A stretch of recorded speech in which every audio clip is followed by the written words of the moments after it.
우리 대부분의 사람들은 하나님 없이 살려고 합니다. 그러나 죄인에게는 반드시 하나님이 필요하죠. 왜죠?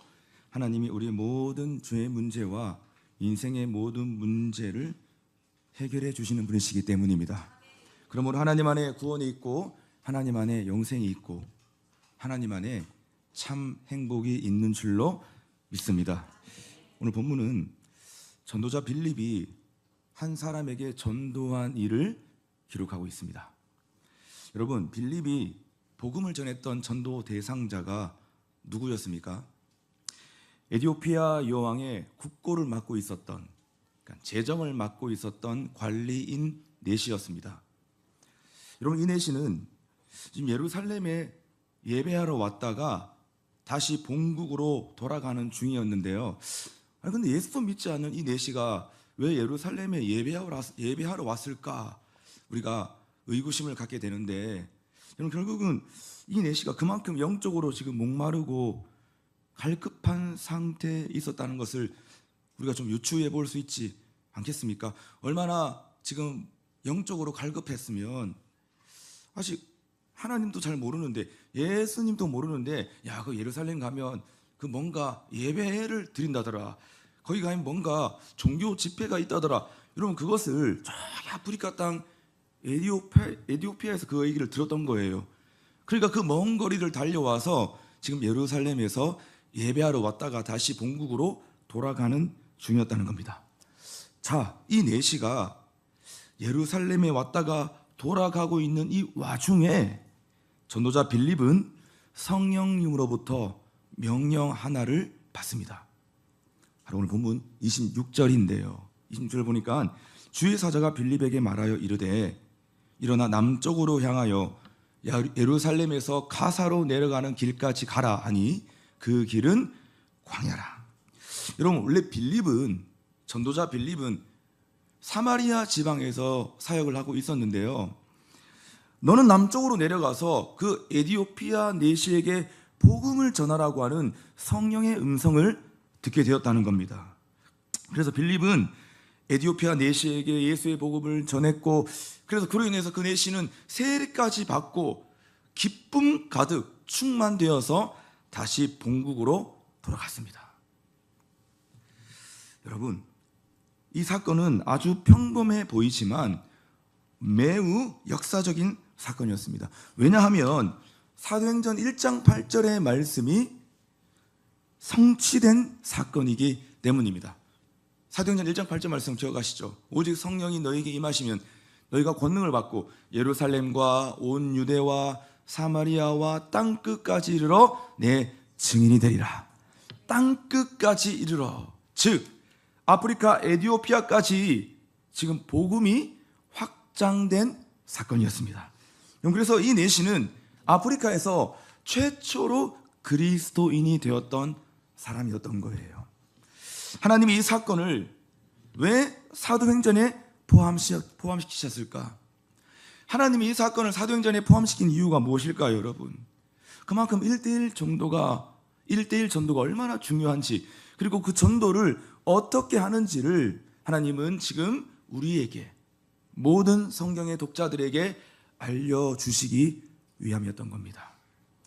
그러므로 오늘 말씀을 통해서 어떻게 하면 효과적으로 우리가 복음을 전하고 전도할 수 있는지, 어떻게 하면 지혜롭게 전도할 수 있는지, 어떻게 하면 탁월하게 복음을 전하며 전도할 수 있는지, 그 방법에 대해서 우리가 한번 묵상해 보는 시간을 갖기를 원합니다. 첫째로, 사전에 하나님의 준비가 있었다는 겁니다. 여러분, 빌립 집사님과 에티오피아 내시의 만남은 우연이었을까요? 다시, 이 전도자 빌립과 에티오피아 내시와의 만남이 여러분 우연이었을까요? 그렇지 않습니다. 영혼 구원을 향한 치밀한 하나님의 계획과 준비로 이루어진 일인데요. 이 하나님의 계획을 성령님이 지금 진행하시고 실행하시고 있다는 겁니다. 여러분, 26절 말씀 보십시오. 주의 사자는 누구죠? 성령님이세요. 성령이 빌립에게 말하여 이르되 일어나서 남쪽으로 향하여 예루살렘으로 가서 예루살렘에서 가사로 내려가는 길까지 가라 하니 그 길은 광야라. 그리고 29절도 보세요. 성령이 빌립더러 이르시되 이 수레로 가까이 나아가라. 39절 둘이 물에서 올라올새 주의 영이 성령이 빌립을 이끌어 간지라. 내시는 기쁘게 길을 가므로 그를 다시 보지 못하니라. 뭡니까? 다 지금 성령께서 이 모든 전도의 과정을 진행하셨다는 겁니다. 누가 핸들링 하는 거예요? 핸들링은 누가 하는 것입니까? 성령님이 핸들링 하고 있다는 거예요. 여러분 생각해 보세요. 지금 예배를 마치고 돌아가는 아프리카 흑인 내시는 아무도 관심을 받지 못하는 사람이었습니다. 아무도 그에게 관심을 가지지 않았던 거예요. 그러나 하나님은 지금 영적으로 목말라 하고 있는 그를 주목하셨습니다. 왜? 그는 구원받을 준비가 되어 있었기 때문입니다. 하나님의 때가 찬 거예요. 여러분, 우리가 갑자기 예수 믿지 않을 것만 같은 사람이 갑자기 하나님을 알고 열심히 예수 믿고 신앙생활하는 사람들이 있거든요. 여러분, 왜 그런 일들이 일어나느냐? 하나님이 구원받을 준비를 다 이루어 놓으셨고 하나님의 때, 그 구원의 때가 임했기 때문에 우리 안에 그런 놀라운 현상들이 일어나는 것입니다. 우리는 이런 사람을 가리켜 뭐라고 하죠? 준비된 심령, 예비된 심령, 갈급한 심령이라고 부르는 거예요. 여러분, 통계에 의하면 나랑 관계하고 있는 5명 중에 1명은요 준비된 심령으로 숨겨져 있는 사람이라는 통계가 있습니다. 내가 주변에 많은 사람들과 이웃과 관계를 맺고 있잖아요. 그 중에 5명 중에 1명 꼴은 다 하나님이 준비된 사람으로 숨겨놓은 사람이라는 것이에요. 바로 이들이 태신자 작정의 대상자들인 겁니다. 없어요. 그런 말 하지 마세요, 여러분. 통계학적으로 5명 중에 1명은 하나님이 이미 준비시켜 놓은 사람으로 숨겨놓은 사람이라는 거예요. 여러분, 지금 예루살렘에서 에티오피아까지의 거리가 1500km가 넘는 아주 먼 거리입니다. 마차로 가도 한 달이 넘도록 가야 하는 그 먼 거리, 엄청난 거리인데 그럼 그 길에서 돌아가는 길 얼마나 피곤했겠습니까? 근데 그 내시는요, 그 피곤한 몸을 이끌고 흔들리는 마차에서 지금 뭐 했다고요? 성경을 읽고 있었다고 해요. 이사야서 말씀을 읽고 있었다고 합니다. 뭡니까? 하나님이 준비해 놓으신 영혼이라는 것입니다. 생뚱맞게 우연으로 만나가지고 한 게 아니라 다 하나님이 준비시켜 놓고 하나님이 예비시켜 놓은 영혼으로 여러분 그 사람이 나타나게 된 것입니다. 자, 이렇게 흑인 내시는 복음을 접했고 그 복음은 아프리카 땅 에티오피아까지 흘러갔을 것입니다. 여러분, 그래서 에티오피아는요 지금도 국민의 58%가 예수를 믿는 기독교 국가가 된 것이에요. 사랑하는 여러분, 전도의 시작은 하나님이 준비해 놓으신 영혼을 찾는 것입니다. 할렐루야. 하나님 반드시 그 영혼 예배해 놓으셨어요. 저는 전도할 사람이 없어요. 태신자 작정할 사람이 없어요. 여러분, 이렇게 말하는 사람들이 한 번씩 있는데요, 그렇지 않습니다. 하나님은 반드시 내 주변에 내가 관계를 맺고 있는 사람 중에 예배해 놓으시고 준비해 놓으신 영혼을 반드시 우리에게 맡겨 놓으셨다는 것입니다. 나는 오늘 여러분들이 그 준비된 영혼을 찾을 수 있기를 주님의 이름으로 축원합니다. 두 번째 우리가 묵상해 볼 것은 한 영혼이 주님께로 돌아오기 위해서 하나님의 계획, 하나님의 준비뿐만 아니라 전도자의 순종이 있었다는 겁니다. 자꾸 우리는 하나님의 계획과 하나님의 준비만 생각하고 나는 뭐 잘 모르겠어, 하나님이 하시겠지. 여러분, 이것은 전도자와 선교사의 태도가 아니에요. 이 말씀을 통해서 우리가 발견한 건 뭐냐 하면 전도자의 순종이 있었다는 겁니다. 여러분, 한 대륙이 복음화되기 위해서는 반드시 하나님의 계획뿐만 아니라 또 한 가지가 반드시 필요한데 그것은 바로 전도자의 역할, 전도자의 순종이 필요하다는 겁니다. 전도자 빌립이 지금 성령의 지시에 순종을 했기 때문에 에티오피아 내시에게 복음의 문이 활짝 열리게 되었던 것입니다. 27절과 28절을 보십시오. 지금 남쪽으로 내려가라고 하는 성령의 지시를 받고 지금 전도자 빌립이 어떻게 했습니까? 27절 시작. 일어나 가서 보니 에티오피아 사람 곧 에티오피아 여왕 간다게의 모든 국고를 맡은 관리인 네시가 예배하러 예루살렘에 왔다가, 가라고 하니까 빌립이 어떻게 했냐면 일어나 가서 보니 라고 했습니다. 일어나 가서 보니. 여러분, 빌립은 사마리아 성에서 지금 수많은 사람들을 대상으로 사역을 하고 있었던 사람이에요. 여러분 5절과 6절과 7절 8절을 보십시오. 지금 이 전도자 빌립이 어떻게 살고 있는지를 나타나고 있습니다. 빌립이 사마리아 성에 내려가 그리스도를 백성에게 전파하니 무리가 빌립의 말을 듣고 행하는 표적도 보고 한 마음으로 그가 하는 말을 따르더라. 많은 사람에게 붙었던 더러운 귀신들이 크게 소리를 지르고 나가고 또 많은 중풍병자와 못 걷는 사람이 나으니 그 성에 기쁨이 있더라. 빌립은 지금 놀고 있었던 사람이 아니라 사마리아 성에서 사역하고 전도하고 있었던 거예요. 이 보니까 무리가 많은 사람에게, 많은 중풍병자와, 여러분 지금 수많은 사람들을 대상으로 사역하느라고 빌립은 지금 엄청나게 바쁜 일정을 보내고 있었는데 지금 성령께서 부르시니까요, 즉시 모든 사역을 다 중단하고 지금 에티오피아 네시가 있는 남쪽으로 빌립이 내려갔다는 거예요. 성령의 말씀에 순종을 했다는 것입니다. 그래서 지금 빌립의 순종을 통해서 이 에티오피아 네시는 구원을 받고 만족함을 얻고 갈급함의 문제가 해결되어지고 인생의 모든 문제가 해결되어지고 영혼의 만족뿐만 아니라 기쁨을 얻는 놀라운 기적을 경험하게 된 것입니다. 할렐루야. 빌립의 순종을 통해서 여러분 이런 일들이 일어나게 되었다는 것입니다. 사랑하는 여러분, 이처럼 우리가 순종하면 디테일은 성령님이 다루세요. 다시, 우리가 순종하면 그 모든 디테일은 성령이 다루시는 것이에요. 만남을 계획하시고 환경의 문을 열어가시고 모든 대화들, 태신자와의 대화를 성령님이 다 이끌어 가신다는 거예요. 아멘. 그러니까 우리가 순종하면 누가 이 일을 진행하신다? 성령 하나님이 이 일을 진행하신다는 거예요.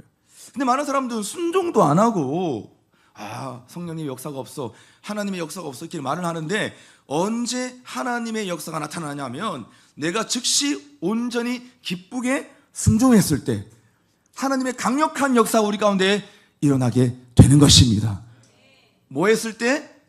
즉시 온전히 기쁘게 순종했을 때. 자, 이게 순종의 3대 요소죠. 순종할 때 대충 순종하는 게 아니라 첫 번째 뭐라고요? 즉시 순종해야 된다. 뭔가 하나님의 감동이 있을 때, 주님이 나한테 뭔가를 지시하실 때 미루지 말고 다음에 할게요, 가을에 할게요, 이게 아니라 지금 즉시, 그리고 온전히 순종해야 된다. 반쪽짜리 순종이 아니라 온전히 순종해야 되는 거예요. 그리고 기쁨으로 순종할 때 성령의 놀라운 이 역사가 우리 가운데 일어나게 되는 것입니다. 여러분, 피조물의 최고의 감격이 무엇입니까? 피조물의 최고의 감격은 창조주 하나님의 도구로 쓰임 받는 것에 있는 줄 믿습니다. 우리가 피조물이다, 한낱 피조물에 불과한데 이 피조물에게서의 최고의 감동과 감격은 나를 창조하신 창조주 하나님의 도구로 우리는 평생 쓰임 받고 삶을 살아가는 것이에요. 다니엘서 12장 3절의 말씀 같이 한번 선포하십시다. 시작. 지혜 있는 자는 궁창의 빛과 같이 빛날 것이요 많은 사람을 옳은대로 돌아오게 하는 자는 별과 같이 영원토록 빛나리라. 아멘. 많은 사람을 옳은대로 돌아오게 하는 자는, 많은 사람을 구원으로 돌아오게 하는 자는 별과 같이 영원토록 빛날 것이다. 할렐루야. 하나님의 부르심에 순종함으로 우리 공동체의 모든 사람들이 다 많은 사람들을 옳은대로 돌아오게 하는 그 일에, 많은 사람들을, 우리 모든 가족들을, 모든 이웃들을 구원의 길로 돌아오게 하는 그 일 가운데 쓰임받는 공동체 될 수 있기를 주의 이름으로 축원합니다. 옆 사람과 축복합시다. 당신은 별과 같이 빛날 것입니다. 세 번째로 묵상해 보고 싶은 것은 무엇이냐면, 그렇다고 한다면 어떻게 하면 쓰임받을 수 있냐는 거예요. 쓰임받는 비결이 무엇이냐는 거예요. 이것이 피조물이 누리는 최고의 감격인데 어떻게 쓰임받을 수 있냐는 거예요. 여러분, 하나님이 왜 이 일을 직접 하지 않고 그 바쁘게 살아가고 있는 빌립 집사님을 통해서 이 일을 하셨겠습니까? 성경은 이 의문에 답을 내리고 있습니다. 고린도전서 1장 21절 말씀 보세요. 하나님의 지혜에 있어서 하나님의 지혜가 이거로 하는 거예요. 이 세상이 자기 지혜로 하나님을 알지 못하므로 자기 스스로 하나님을 알지 못한대요. 그렇기 때문에 하나님은 하나님께서 전도에 미련한 것으로 믿는 자들을 구원하시기를 기뻐하셨다. 우리가 봐도 되게 미련해 보이는 방법이잖아요. 요즘 누가 전도 누가 되냐고. 효과 없어 보이는 전도를 통해서, 미련해 보이는 이 전도의 방법을 통해서 하나님은 많은 자들을, 믿는 자들을 구원하시기로 기뻐하셨대요. 할렐루야. 여러분, 그러니까 목사님 이거 됩니까? 전도 안 됩니다 요즘 세상에. 이런 말을 하면 정면으로 성경의 말씀에 반박하는 거예요. 주님도 알고 계셨어요. 너희가 봐도 이 방법은 되게 미련해 보이는 방법이야. 효과 없어 보이는 방법이야. 그런데 사람들이 스스로 하나님을 알지 못하기 때문에 이 방법을 통해서, 전도의 방법을 통해서 내가 모든 믿는 자들을 구원할 것이야. 여러분, 이것은 하나님이 택하신 방법이라는 것입니다. 여러분, 그렇다면 하나님이 왜 이 빌립을 전도의 도구로 사용하셨을까요? 성령 충만하고 성령에 민감했던 사람이 바로 빌립 집사님이었기 때문입니다. 이 전도자 빌립은 항상 성령 충만하고 어디에 민감했다? 성령에 민감한 사람이었다는 거예요. 이건 제 얘기가 아니라 성경의 말씀입니다. 여러분, 사도행전 6장 3절의 말씀 보십시오. 형제들아, 너희 가운데 성령과 지혜가 충만하여 칭찬 듣는 사람 7을 택하라. 우리가 이 일을 저희에게 맡기겠다. 지금 성령과 지혜가 충만해서 7 집사 중에서 지금 이 빌립 집사님이 한 명으로 택함을 받았다는 거예요. 이 당시 최초로 세워진 집사 7 집사가 있었는데, 7 집사 누구 세워야 되냐? 성령 지시하셨어요. 성령과 지혜가 충만하여 많은 사람들에게 칭찬 듣는 사람을 세워라. 그 중에 지금 빌립이 뽑힌 거예요. 여러분, 그러니까 이 빌립은 항상 어디에 충만했다? 성령에 충만했다는 거예요. 그래서 하나님이 이 빌립 집사님을 전도의 도구로 사용하셨다는 것입니다. 사랑하는 여러분, 성령으로 충만한 사람 어떤 사람일까요? 성령 충만하다는 것은 이거 뭐 되게 추상적이고 뭔가 감각적, 느낌적인 것이라서 우리가 잘 번뜩 이해가 되지도 않을 수도 있는데요. 성령으로 충만하다는 건 뭐냐 하면 우리가 성령에 완전히 사로잡힌다는 거예요. 그러니까 내 생각과 내 감정에 사로잡히는 것이 아니고 성령의 생각에 사로잡힌다는 것입니다. 여러분, 뜬구름을 잡는 자가 아니라 확실한 비전과 사명을 향해 나아가는 자라는 것이, 그게 바로 성령 충만한 사람인 겁니다. 성령 충만하다 그래가지고 맨날 그냥 공중에 붕붕 떠다니는 사람, 여러분, 그런 사람을 말하는 게 아니에요. 내가 지금 성령의 생각에 완전히 지배당해가지고 하나님 나라의 비전과 하나님 나라의 꿈에 내가 완전히 압도당해가지고 내가 어디에 있든지 무슨 일을 하든지 하나님의 꿈과 하나님 나라의 소망과 하나님 나라를 향해서 끊임없이 선명하고 분명하게 나아가는 삶, 그 삶의 자리를 가지고 있는 사람이 여러분 성령에 사로잡힌 사람이고 성령에 충만한 사람이라는 것입니다. 자, 그런데 여러분, 이 성령 충만한 사람과 그렇지 못한 사람들은 어디서 나뉘어질까요? 왜 A라고 하는 사람은 성령 충만한데 왜 B라고 하는 사람은 그렇게 열심히 교회를 다니는데도 불구하고 성령 충만하지 않을까요? 어디서 나누어지는 것입니까? 다 알고 있겠지만 그것은 바로 말씀 생활과 기도 생활에서 나누어지는 겁니다.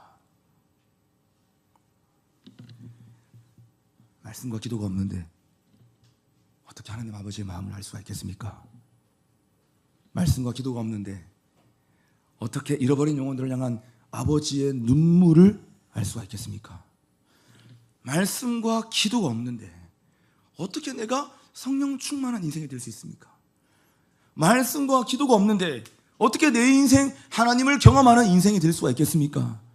말씀과 기도가 없는데 어떻게 내가 성령의 인도를 받는 삶을 살 수가 있겠습니까? 말씀과 기도가 없는데 어떻게 하나님 내 가운데 부어주시는 하나님의 은혜와 복을 내가 경험할 수가 있겠습니까? 여러분, 그러니까 성령의 음성을 들을 수도 없고 전도의 명령에도 순종할 수가 없는 거예요. 여러분, 기도하지 않고 사역하려고 하지 마십시오. 우리가 기도하지 않고 사역한다는 것은 뻥입니다. 그냥 사는 거예요. 내가 뜨겁게 하나님 앞에 눈물로 무릎 꿇는 삶의 자리가 없는데 무슨 하나님의 나라를 위해 내가 산다고 떠듭니까? 여러분, 그런 일은 없는 겁니다.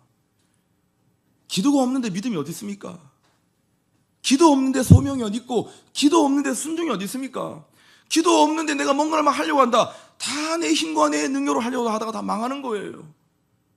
여러분, 기도가 없는데 무슨 내 사역에 기름 부으심이 있습니까? 왜 기름 부음 없지? 왜 나는 성령에 사로잡히지가 않지? 여러분, 이런 고민을 우리가 많이 하잖아요. 이유는 하나밖에 없습니다. 기도 안 합니다. 여러분, 우리가 어떻게 함께 우리 기도합시다. 모여서 기도합시다. 여러분, 그 소리 하나도 내 귀에 들리지 않는데 어떻게 우리가 하나님 나라를 꿈꾸며 믿음으로 이 삶을 살아낼 수가 있겠습니까? 나는 여러분들이 기도의 사람으로 점프할 수 있기를 주의 이름으로 축원합니다. 여러분, 오늘 이 예배 드렸다고 한다면, 이 말씀 들었다면 우리는 기도하는 삶으로 점프해야죠. 기도 중요하지. 아멘. 돌아서서는요, 또 기도의 자리에 아무도 없어요. 기도 좀 하자 그러면 도대체 어디 간 거야 도대체. 기도하는 사람이 되십시오. 그러므로 성령 충만을 받으십시오. 그러면 성령께서 여러분을 이끌어 가실 것입니다.